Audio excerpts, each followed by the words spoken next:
welcome to Behind the Headlines.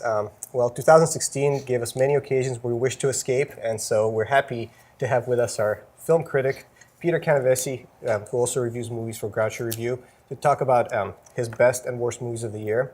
And we also have Anna Medina, editorial assistant, who's contributed tons of features to the weekly. So we're going to get to Peter's list of best and worst of 2016 in a minute. First, I just want to ask a broad question. Last year's list had a lot of international movies. This one seems to be more domestic. So I just want to ask Peter, is this a positive message about the state of Hollywood today? Well, for me, this year, obviously it was. I think there's a space still for auteurs and creatives to have their voices heard in Hollywood. It's not as dire as some would like to forecast. Mm-hmm. Particularly a company like A24, which sort of Megan Ellison's mission is to support filmmakers with a vision. Not every company is like that, but even Paramount Pictures, big classic studio, was putting out a ton of great movies this year. Fences and Arrival and so on and so forth. Silence from Martin Scorsese. So they tend to push all this stuff to the last months of the year. They cram it all in at the end. Yeah, it's busy season for you. You're like a tax accountant in April. Yeah, exactly. That's right. But it's also been the last few weeks though have been pretty exceptional. I mean, we spent a whole year talking about how terrible 2016 is. Yes. And then just the last few weeks and months, we had a bunch of big movies, big and small, come out with great critical acclaim. And you mentioned Fences. I know La La Land, which did not make your list. Sadly. But Anna saw it recently. We'll talk about it. You can sing its praises. Yeah, you can show us the cross-step waltz later on. I can. But I want to talk about some of the movies on Peter's list. Some of the themes are actually remarkably similar to last year. A lot of things with the themes of America's racial injustice, I remember last year, number one was Chirac, the Spike Lee movie. Right. This year, the list has movies like, Moonlight is your top movie. Spoiler alert. Read the paper, it's there. Right. Yeah. And, obviously in others like Fences, there's movies about James Baldwin, there's movies about O.J. Simpson. Right. So it kind of still front and center. You would almost think I was African-American from this list, right? Or that America has a lot of unfinished business. Yeah, right. So how much do you think that the events that's happened in America the last couple of days influenced your list and the movie industry at large? Right. The list would suggest quite a bit, but... Right. Yeah, well, I do tend to gravitate with my top 10 list to films that have big themes or relevant themes. And that's just my own criterion that I tend to apply, because when you're trying to make fine distinctions between a lot of excellent films, I think the ones that really stand out the most for me are the ones that speak the loudest to a big issue. And so movies that, this year in particular, movies that had something to say about America really stood out for me, and Chirac did last year, obviously, in a very similar way. And it just was kind of not the strongest year for foreign films, in my opinion, so it tended to get more movies about American life. Yeah, and Moonlight didn't seem like it was trying to really, like Chirac, it wasn't as explicit a critique of America as a movie like, say, 13th, which is a wonderful documentary. Right. It's out on Netflix. It's more implicit. I mean, it's very much like an artistic movie, like kind of 3 acts of, one guy, you watch him grow up through 3 stages of his life. Right. But implicitly, it is a huge critique of kind of the things he has to go through, the obstacles he has to overcome. Yeah. Can you talk a little bit about why Moonlight is your number 1 film of the year? Yeah, I think I actually don't think of it that much as a social issue movie, and much more it's a character study, a really kind of brilliantly structured character study. It's so sort of deceptively simple, but no film leaps to mind that has done this kind of character study.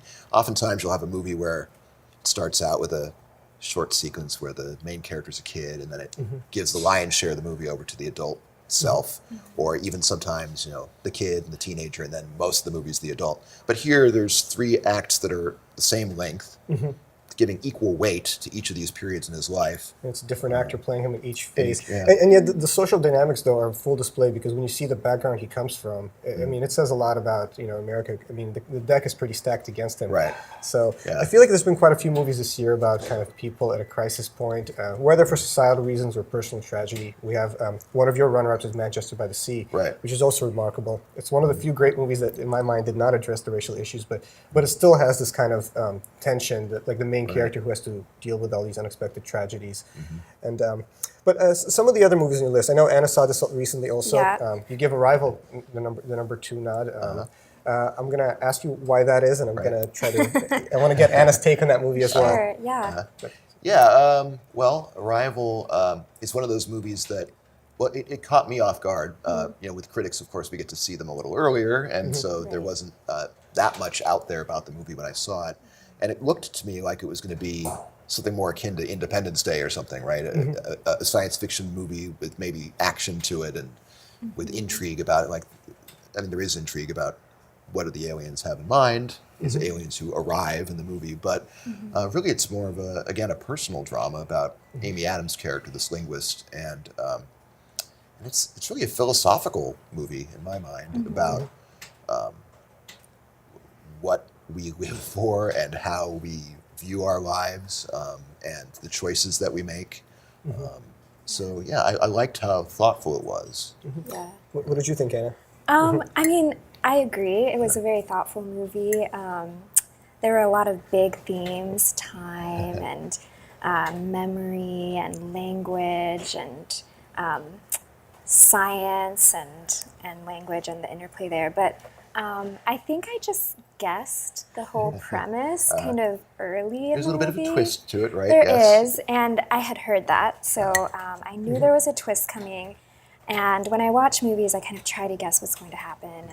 And I didn't want to be right because I had guessed it pretty early, and so I kind of saw all of the foreshadowing. And then at the end, I was right, and I was a little disappointed. You outsmarted the movie, yes. I did. Anna was ahead of her time on that one.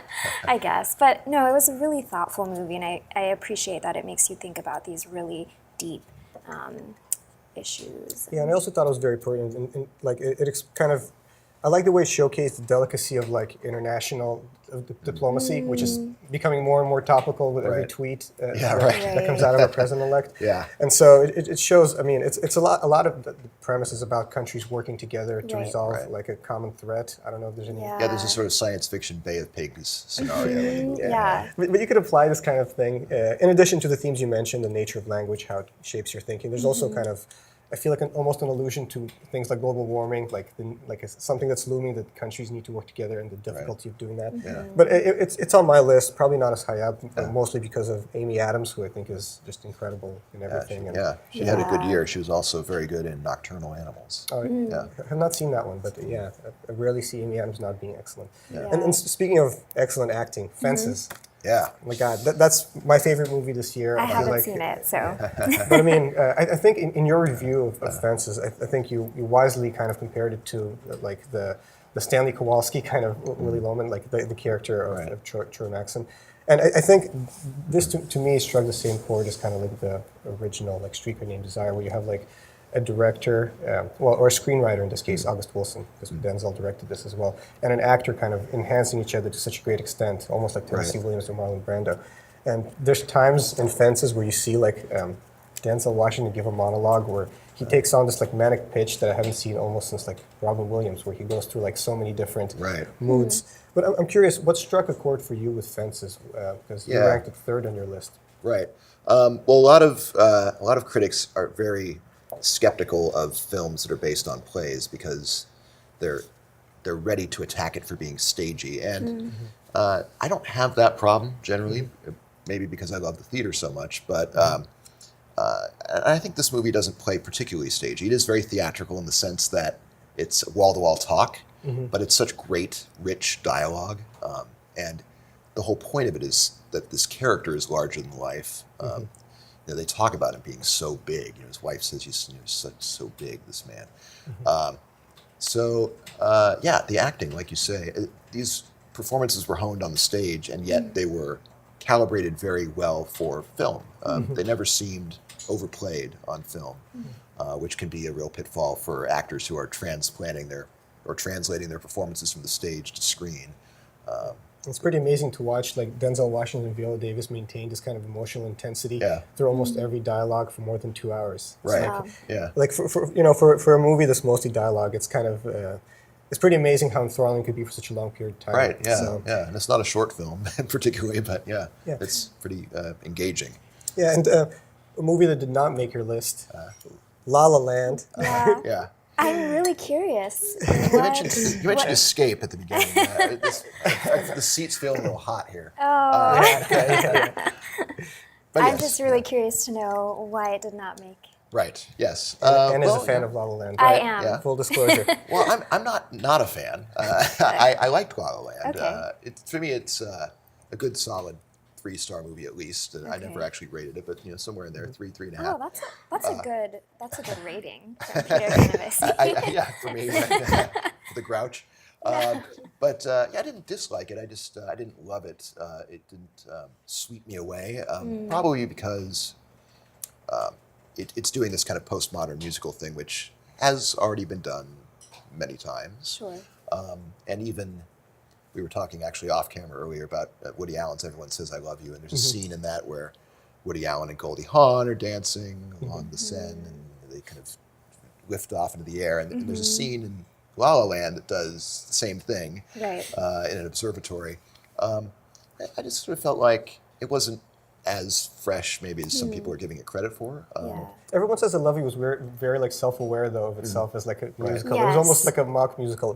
I haven't seen La La Land, but did it have the same kind of self-awareness, or was it more of like a throwback to the traditional musical? And I'm also both. Yeah. I'm also curious to hear what Anna would say Oh, about yeah. why you like La La Land Why so I much. liked it. Yeah. I just felt like it was very layered. So there's the musical aspect of it, and just in terms of the themes, like the dream. And so there's this kind of whimsy with the musical, but then there's the dream that the two of them have in real life, and then there's reality. So it was just kind of, I felt like there are just a lot of layers to the movie that I really appreciated, and I thought that just from the previews, it felt like it was going to be more light and whimsical, like I said, but it turned out to be It's kind of called La more La Land. subdued, Yeah. and more about real life and the sacrifices that you have to make to achieve your dream in the real world. And then there's the dream that's not in the real world. I think that's represented by the dancing and the singing. So I just felt like And the pursuit of art. the Yes, pursuit of right. art, yeah, and the cost, and so that was unexpected, and I like to be a little bit surprised. Yeah, So and I think if you took out the songs too, it'd still be a good movie. Yeah. Which is, I think, partly what you're saying as well, right? That it dealt with this relationship pretty thoroughly, and it has a Yeah. bit of a '70s feel to it. It You know, does. Damien Chazelle, it's yeah, I think pretty not gritty filmmaker necessarily, though Whiplash was pretty gritty, but kind of grounded. Yeah. It's a groundedness. Of course, a musical gives him the chance to lift off the ground as well. But, right. Yeah. Well, I'll have to check it out. So La La Land did not make the list, but one that did make the list, which surprised me a little bit, even though I haven't seen it, but it's Snowden. Yeah, Snowden. And Yeah. just because I'm sure the reason I'm saying it's surprised is because Oliver Stone has a very kind of unique kind of conception in people's mind, and you kind of make that clear in your review. I think of him as sort of like the right wing's image of what left wing thinks of Breitbart, kind of like Right, sort right. of like Yeah. a great filmmaker in Platoon days who's lately been kind of taking all these kind of interesting causes and Right. like ever since JFK, kind of pursuing these kind of theories. Right. They're sort of Yeah, well, JFK was at the beginning of the end for the love affair with Oliver Stone in the media, right? yeah. But you gave Snowden. It's number 10 on your list. Tell me a little about what you liked about it. Right, so I squeezed that in there. I mean, in some way, it's not a perfect film, I think, and yet, again, it was a big theme movie for me, and a bold movie. I think it's the most of the moment movie Oliver Stone's ever made. It's very fresh. It's very raw material. Very recent story to tell, and it's still unfolding, really. Yeah. And the film has the potential to affect, whether or not Snowden gets a pardon, for example. So I think making the film itself is a political act, which is true of many of Oliver Stone's films. Right. And so I kind of gave it a little boost for that. But I also think Joseph Gordon-Levitt is excellent in the film, and Shailene Woodley. And it was interesting the way that the film both tells you the story in a way that you didn't really get on the news of what was going through his mind and how it all played out. Though I think obscured in some details for legal reasons. Well, I guess that's the question. How much do you think, based on your reading of the news and what's happening in the world, how closely do you think Snowden follows like the facts, and how much of it is has been Oliver Stoned? Yeah, I think theory it's reality. right. I think there's composite characters and such, and some simplifications that were necessary. But I think the spirit of it, my feeling is that the spirit of it is very true. Of course, he had access to Snowden himself and to other of the figures that inspired the characters in the film. Of course, many people would not trust Snowden to tell the truth about his own story too. But to me, it rang true. Well, speaking of ambivalent characters who were in the movies these days, The Founder, that hasn't rolled out yet, but that's on your list. It's about McDonald's. Right. I saw the preview for that. I've been seeing the previews for the last few movies I've been seeing, and of course, Michael Keaton plays the main man, and he made both your list of worst villains, and he's on your top 10 movies of the year. Right. So yeah, I'd be curious to hear your take on The Founder. Yeah, that's one of the movies I look forward to seeing early next year. One of the interesting things about it is that you could put Michael Keaton's character, Ray Kroc, who is the man most associated with McDonald's, even though he's not the founder of McDonald's. The title is ironic. He could be on the heroes list and the villains list, because something that I say in my piece there is that it's a movie that is essentially like the entire series of Breaking Bad in one 2-hour movie. Wow. I'm sold. Because he starts out as this visionary, and you're rooting for him. He's kind of an underdog, and then the machine guns and the meth comes in. Yeah, right. Yeah. Not quite, but he does things darken, and he makes ethically dubious choices, certainly, and morally dubious choices. And pretty soon you realize, I don't like this guy who I liked at the beginning of the movie. That's quite a transition from Snowden to The Founder. We are talking about The Founder now. Right. It's one of those depends on which direction you're looking at it from. Right. Yeah. Yes. Oh, great. Well, let's talk about some duds. Duds are fun. Let's talk about Wait, Peter's. How about Rogue One? Where's that? Rogue One, yes. Great transition from duds to Rogue One. Well, it could have made my list, because I did think it was a pretty good I have a film. feeling it made Anna's list. Yeah, it definitely did. Yeah, I enjoyed it.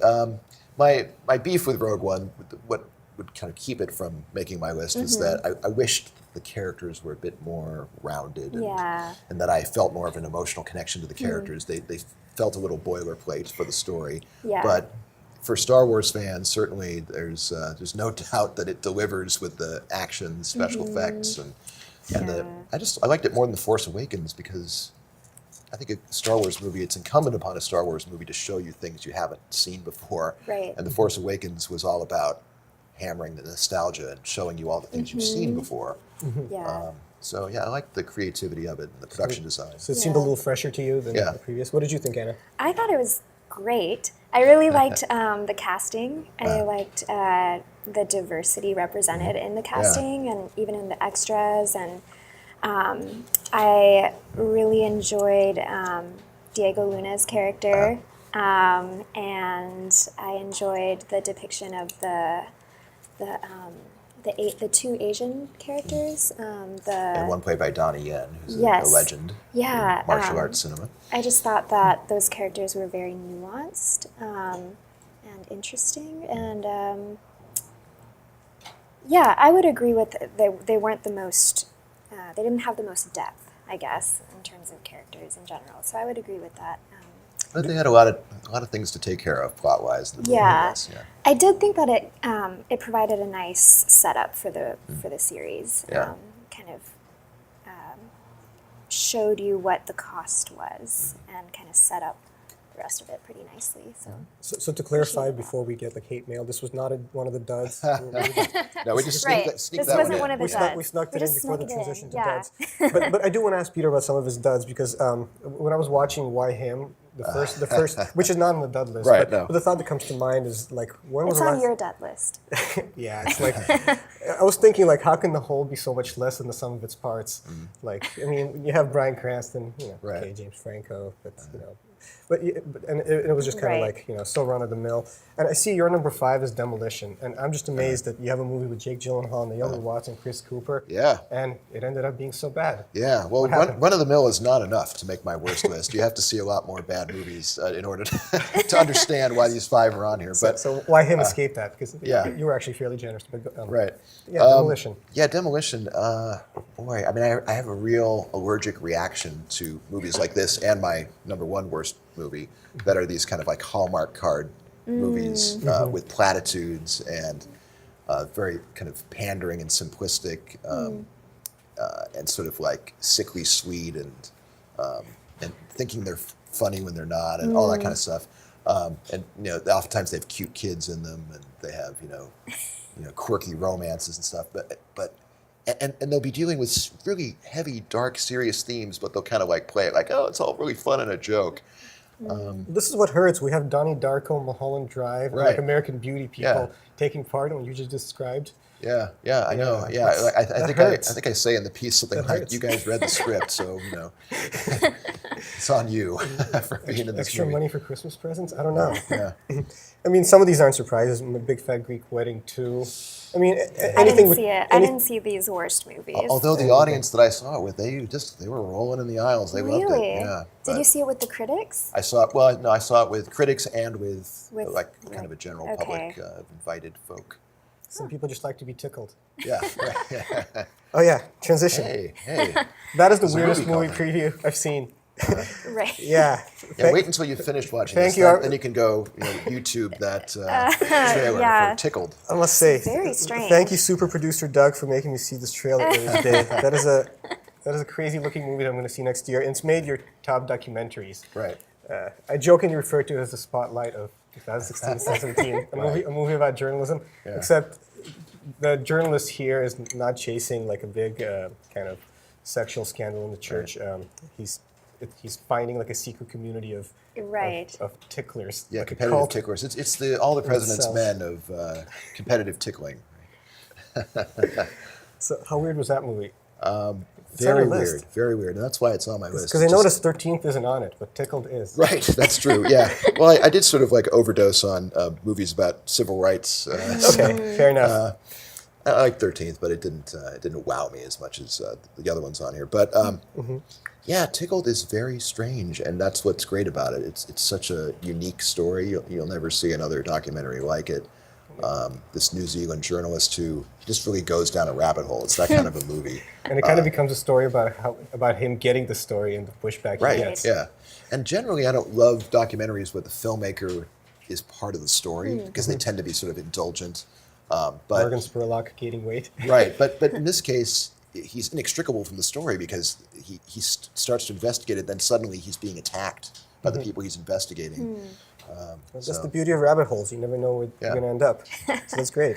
And yeah, I mean, Wiener also topical in the, not a transition, in the days after the election, especially with the emails and Right. all that. So, They make a It's good a double bill with Sausage Party. Oh, God. The animated movie. right. And but it's a story that has not gone away for a few years. The Anthony Weiner Huma saga, which may have played a role in the presidential election. Right. So I've read quite a bit about this documentary. Haven't had a chance to see it. From your list, it appears you've liked it.